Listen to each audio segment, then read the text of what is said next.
So, Iron Man. The first movie ever based off a Black Sabbath song. In all seriousness, Iron Man is a revolutionary movie and definitely a good one too. The start of the Marvel Cinematic Universe, one of the most successful film franchises ever. Starts the series off with a bang and a big bang too.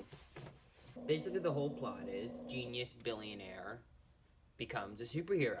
Except it's not Batman because his origin story is a bit different, besides the dead parents and the genius billionaire stuff. He's a weapons dealer who goes to Afghanistan, gets kidnapped by terrorists, has to break out of a cave with some iron suit, and then he's Iron Man.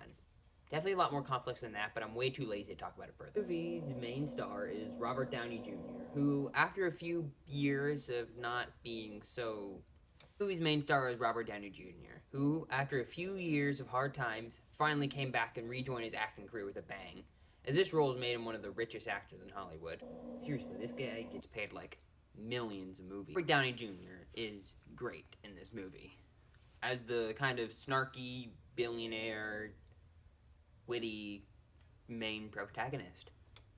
In fact, Robert Downey Jr.'s performance in this movie ended up setting probably one of the base personality types for almost every character going on. The movie was directed by Jon Favreau, who's directed loads of movies I love, like, of course, the first two Iron Man movies, The Jungle Book, and Elf, my favorite Christmas movie. Favreau does a really good job directing this movie. I don't have too many comments, but just the way he directed people with their dialogue and the scenes and the backgrounds and everything is amazing and perfect to the tone. Howard plays James Rhodes, aka War Machine, although he's not War Machine yet. Growing up, I knew Don Cheadle as War Machine, and I didn't really watch Iron Man for the first time until last year, so that was the first time I saw Terrence Howard's performance. Overall, I really liked it, and I thought he was really good. In fact, I think he probably would have made a really good War Machine, and now while I'm used to Don Cheadle now, I do think Terrence Howard would do pretty good. Bridges, as the main bad guy, wasn't anything amazing, but he was a good bad guy for the start of the MCU, and the start of the great formula of bad guys having the exact same powers as the heroes. Jeff Bridges can be intimidating at times. He's not as intimidating as Thanos or Darth Vader or Voldemort or any of the big bad villains ever, but he definitely has his own individual part of it. Music in this movie was nothing revolutionary, but a kind of perfect fit with like the metal tone, the heavy metal tone. I definitely preferred the scenes where it was kind of like blasting like 70s, 80s rock music more than the scenes where it's trying to be like heartfelt.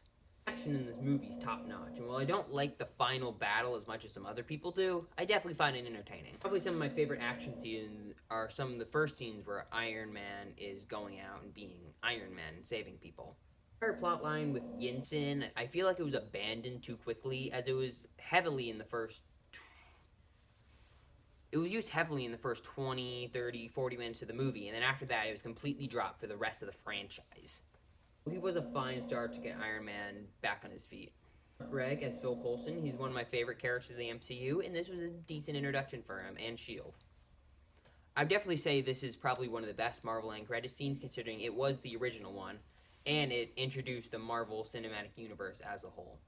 The complaints I would have about this movie is that, of course, the villain isn't amazing, and if the side villains are just plain old boring. Like, the Ten Rings are interesting, but they're fine as just that, side villains, and their leader is just standard henchman type, nothing further.